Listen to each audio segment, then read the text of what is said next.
Joe Biden drops the hammer on Israel. Marjorie Taylor Greene tries and fails to drop the hammer on the Speaker of the House. And in New York, a very strange trial of an ex-president. In fact, it's been a strange week across politics. We'll discuss all of it next. This is Washington Week with The Atlantic. Corporate funding provided by Consumer Cellular. Certified financial planner professionals are proud to support Washington Week with The Atlantic. CFP professionals are committed to acting in their clients' best interest. More information at letsmakeaplan.org. Additional funding is provided by Koo and Patricia Ewens with the Ewen Foundation, committed to bridging cultural differences in our communities. Sandra and Carl DeLay Magnuson, Rose Herschel and Andy Shreves, Robert and Susan Rosenbaum, the Corporation for Public Broadcasting, and by contributions to your PBS station from viewers like you. Thank you. Once again from Washington, Editor-in-Chief of The Atlantic and moderator, Jeffrey Goldberg. Good evening and welcome to Washington Week. An ex and possibly future president on trial in a porn star hush money case, a governor who shot her dog, a presidential candidate claiming that a worm ate part of his brain, and a QAnon adherent who believes that she should be in charge of the Republican Party. These are tonight's Jeopardy categories. Join me in welcoming our contestants. Peter Baker, the chief White House correspondent at the New York Times. Jonathan Karl is the chief Washington correspondent for ABC News. Elaina Plott Calabro covers national politics for The Atlantic, and Vivian Salama is a national politics reporter with the Wall Street Journal. Welcome to Washington Week quiz show. Weird categories. Let's start with something very serious, though, before we get to some of the oddness of this week's politics. The war in the Middle East and Joe Biden. Peter, is this a permanent rupture that we're looking at between the Biden administration and the Israeli government? Well, we'll see. I mean, look, Jeff, you know as better than I do, and anybody does, the history of U.S.-Israeli relations is often marked by moments of rupture and tension. This is certainly one of the most extreme versions we've seen in a number of years. Probably since the 80s. Probably since the 80s, exactly. Of course, Reagan did, of course, hold back weapons, and George H.W. Bush held back loan guarantees and so forth. But it depends. It really depends on what Bibi Netanyahu and the war cabinet do in Rafah. If they end up going into Rafah and Biden then feels compelled to hold off offensive weapons, that is a pretty big moment. At the moment, it's just one shipment of one, set of bombs. It's more symbolic. It's more of a symbolic shot across. Exactly. He's making a point. And the question is, does Bibi Netanyahu get that point? Right, Vivian. So, what does this mean for the war effort? I'm curious about the war effort and also Biden's political positioning in all of this. So the likely impact in the short term is probably minimal. Israel does have stockpiles that it will be able to defend itself and to also conduct this its attack, its offensive. Right. Notably, America is not holding back on defensive weaponry, anti-rocket. And that's just it. President Biden, even with his comments this week, made it very clear that with regard to the Iron Dome that is so critical to Israel's defense, he is not going to touch that. He's very specific about certain types of bombs and artillery. That's what he's looking to hold back on. And Bibi Netanyahu sort of shot back and assured the public in Israel that they have enough, that they can still continue their offensive and kind of carry out this war to eliminate Hamas. But, it is still significant regardless of that. President Biden has come under significant political headwinds over this decision to sort of tap dance around the question of aid to Israel. He has gradually come around to say, OK, we're going to review it. We're going to consider withholding. But he's always added that caveat of, we'll still give them what they need to defend themselves. Does this new report from the State Department looking at possible violations of international law on the part of Israel, does that give Biden some top cover here to keep pressuring Netanyahu? For sure. And so the State Department report, which, by the way, was several days late because you could see that there was a lot of internal wrangling, they said that there's reasonable evidence of possible violations of international law in Israel. There's a lot of caveats in the report already. They even said that they didn't have, because they don't have access because of wartime conditions, they could not really thoroughly assess the situation. But they are still raising that possibility, which, by the way, will irritate the Israeli government without question. And so it is still significant just in terms of taking that step. But of course, Biden's critics say it's too little too late. Right. John, I was talking to some folks in the Pentagon who are worried that these moves by Biden to distance himself from Netanyahu are actually going to make negotiating a ceasefire more difficult, because the pressure on Hamas to release hostages, Israeli hostages, has gone down. Do you have any sense of where this is going to take the war effort? Well, and it seems like that deal is falling apart. I think that's, again, the actual bombs themselves, we're basically talking about 2,000-pound bombs. That's the main thing holding back. Israel's got a stockpile. That's probably not necessarily what's going to be significant in a Rafah invasion. I mean, they are what you take tunnels out with. I think that one of the big challenges for Israel in all of this is a breakdown in the bipartisan consensus in the United States of U.S. support for Israel. I mean, look at how Republicans reacted to Biden's latest move. I mean, they're going to launch another round of impeachment proceedings. And when, Biden the idea that he was going to hold back some of these weapons had been out there, had been kind of leaked. And then he talked about it in the CNN interview, but there was no notification whatsoever to anybody in Congress, including Speaker Johnson, who had just laid his entire political, position on the line to support what aid for Israel, Ukraine, Taiwan. It seems like a little bit of a heads up to the Speaker of the House that you need on something like this might have been worthwhile. Peter, one more quick question on this. Is this going to hurt Biden with traditional Jewish support for Democrats? I mean, how does this play out within the party? What Biden is proving is that governing from the middle stinks, right? It's a terrible place to be. He's not made any friends on the left, which is still mad at him, doesn't think this is nearly enough, hasn't gone far enough, and now he's alienated the people who This doesn't move Michigan Arab American voters back to... Right. And Jewish supporters who admired his support for Israel now feel abandoned or angry and so forth. So he's managed to alienate a lot of people. The real answer for him politically is he has to get the war finished. So that by the fall, people are thinking about other things. Right. Let me turn to another intractable conflict, that between Marjorie Taylor Greene and Speaker Johnson, referred to briefly here. Before we talk about it, let's just watch a little bit of the action, the drama this week. The form of the resolution is as follows. Declaring the office of Speaker of the House of Representatives to be vacant. Speaker Johnson's tenure is defined by one self-serving characteristic.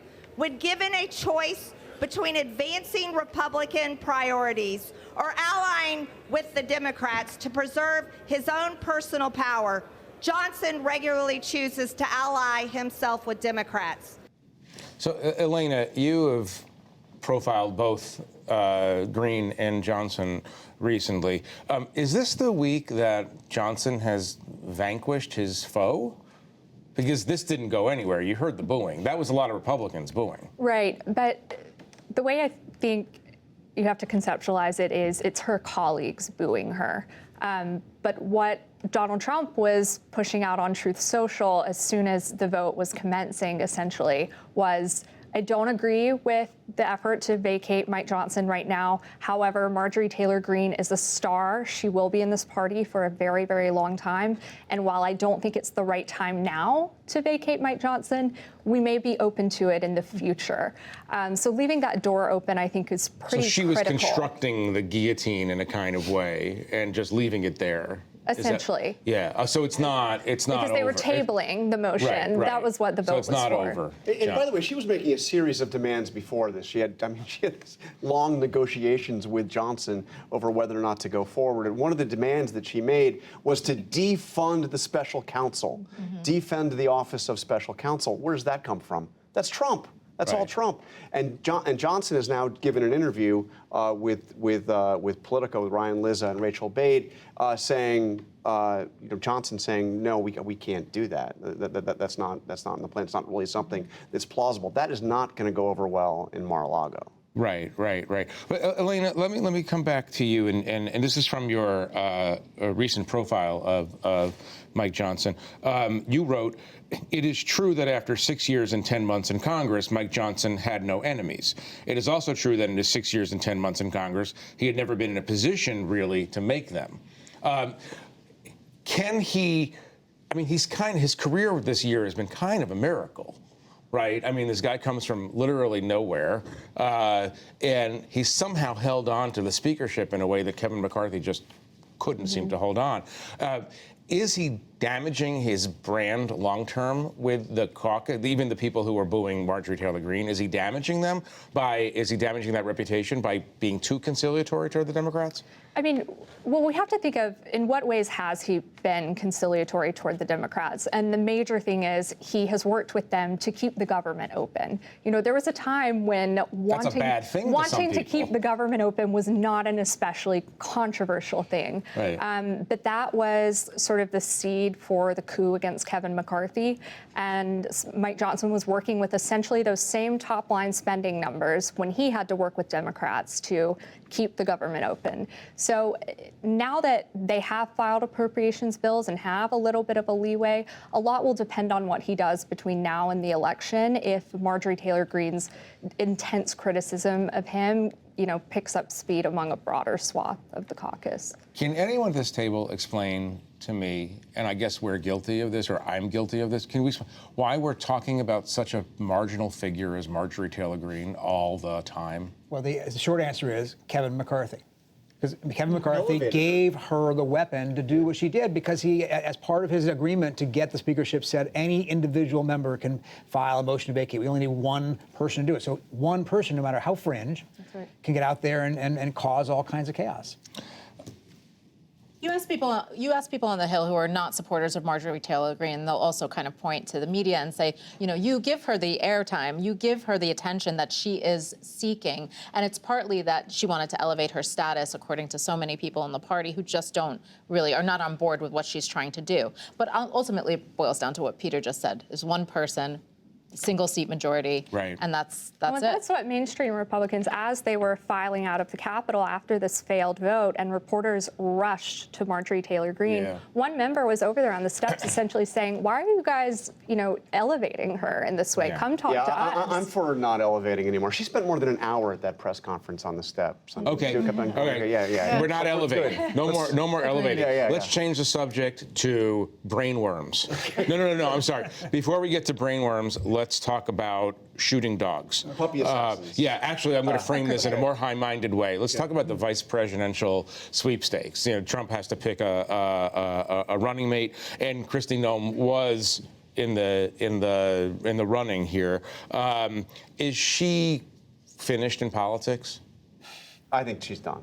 You think she's done? Yeah. I was just in South Dakota this week, and stop bragging all the time. Come on. I'm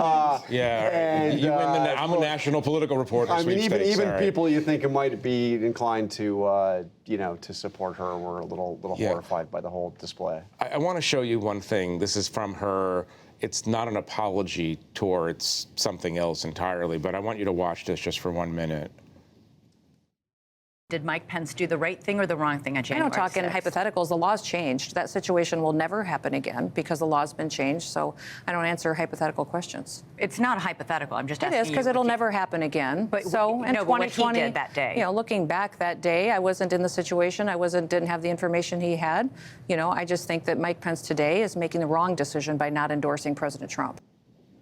I found this interesting because of the debate over what constitutes a hypothetical. But I also found it interesting because her answer on Pence is well within the mainstream of anyone who's considering themselves to be a serious candidate for the vice presidency. By the way, I asked that exact same question, slightly different worded, of Tom Cotton over the weekend. Yeah. And he actually gave me an answer, which is that it was not constitutional.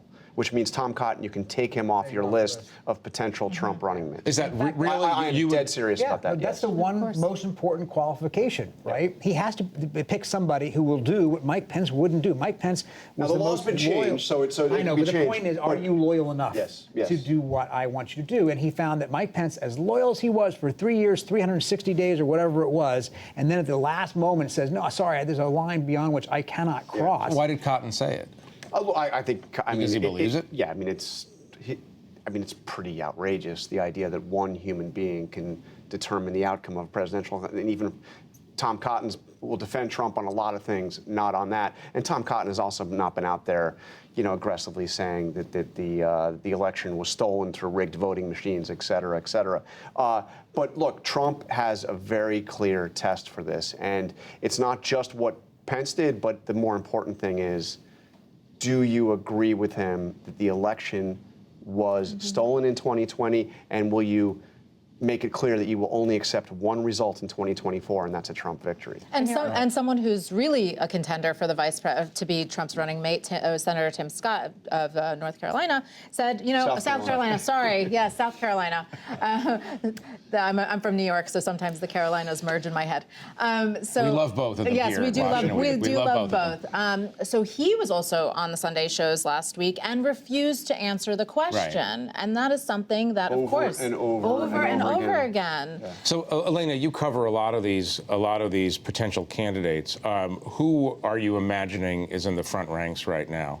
And we can go around the horn. I'm going to say J.D. Vance. I mean, that over the past 3 months has been the name I've heard most consistently, because it's not just Trump sort of entertaining it. People around him really want it to be J.D. Vance. What is it about J.D. Vance that is so attractive to Trump?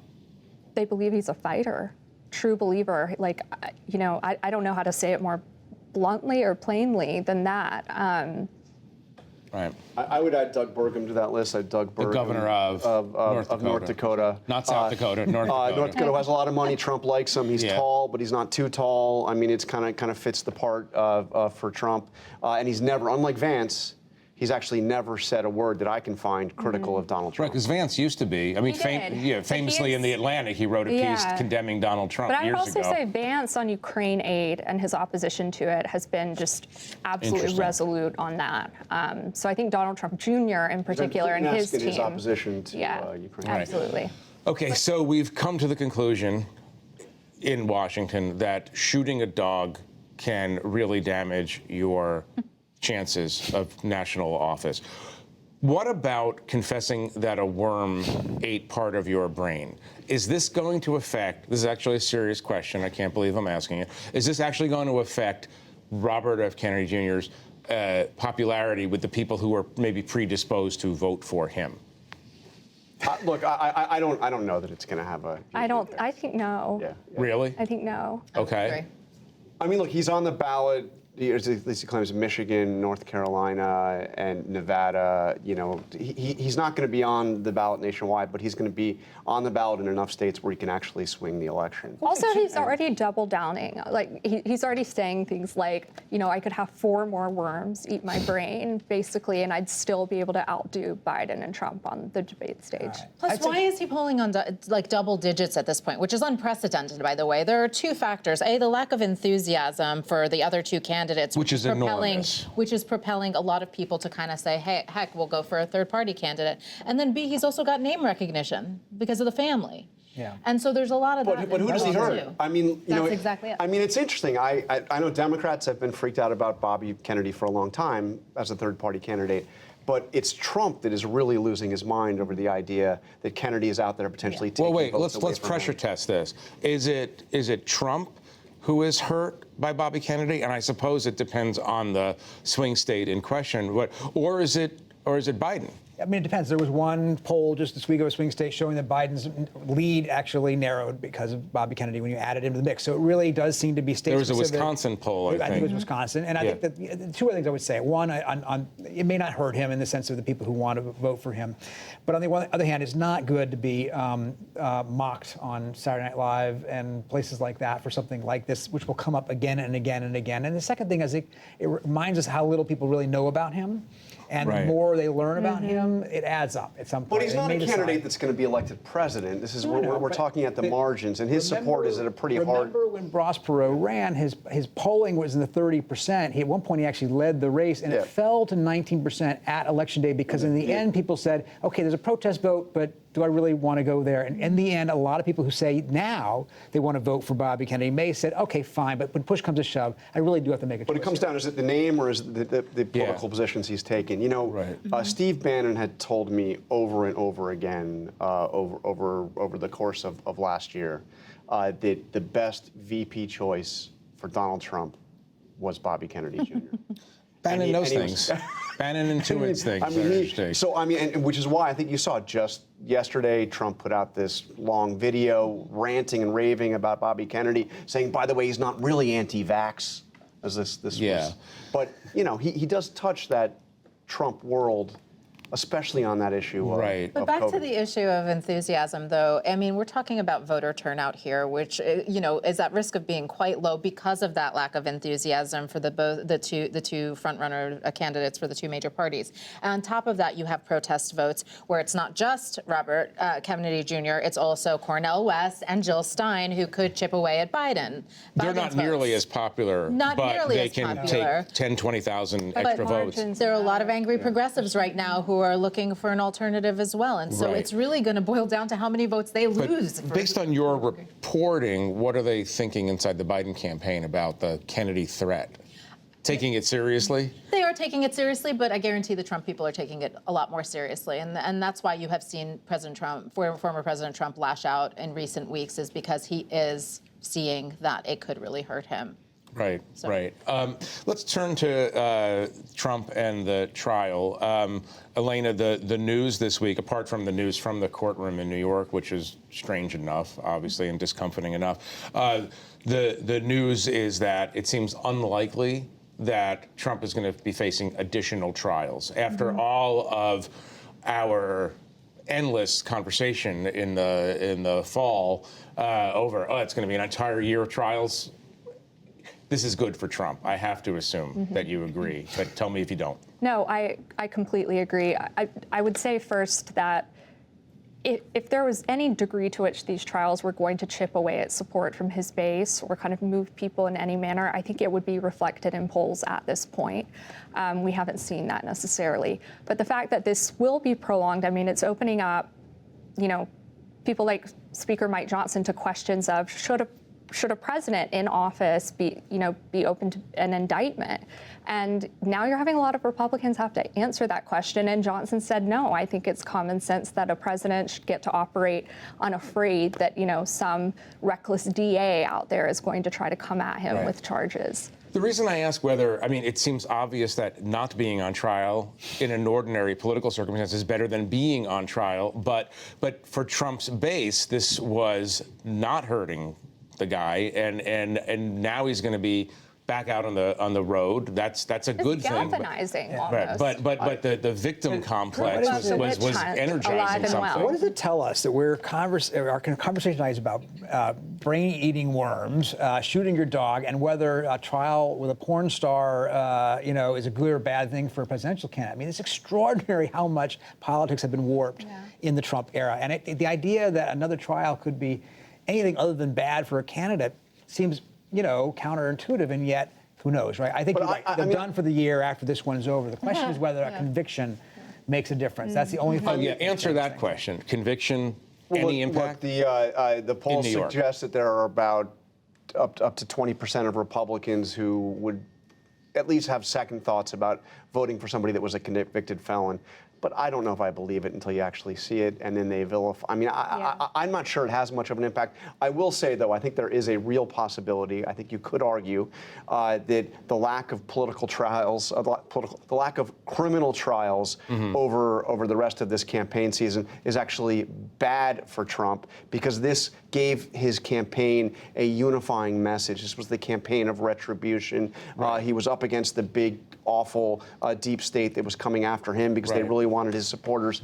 But now he has to tell us what he's going to do if he's president. Right. Vivian, you're covering this campaign. Last word to you on this.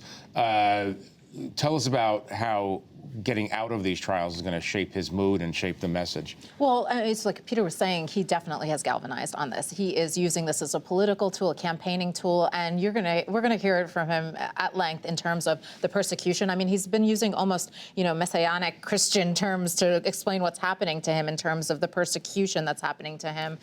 He's advocating for Christian Day of Visibility to kind of bolster the support among the sort of white evangelical base that he's so popular with, and we're going to see a lot more of that. Now, campaign officials tell me he is a little bit worried about what the outcome of this is going to be, but overall, last week at the Republican National Committee donor conference, they were all like, he's polling great, so everything is fine.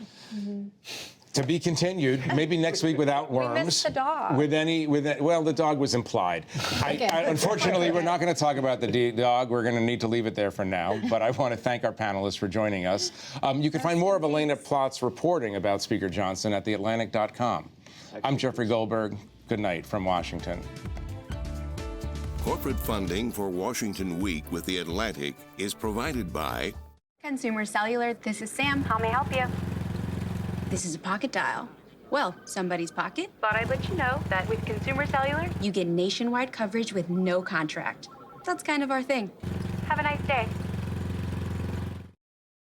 Certified financial planner professionals are proud to support Washington Week with The Atlantic. CFP professionals are committed to acting in their clients' best interest. More information at letsmakeaplan.org. Additional funding is provided by Koo and Patricia Ewens with the Ewen Foundation, committed to bridging cultural differences in our communities. Sandra and Carl DeLay Magnuson, Rose Herschel and Andy Shreves, Robert and Susan Rosenbaum, the Corporation for Public Broadcasting, and by contributions to your PBS station from viewers like you. Thank you.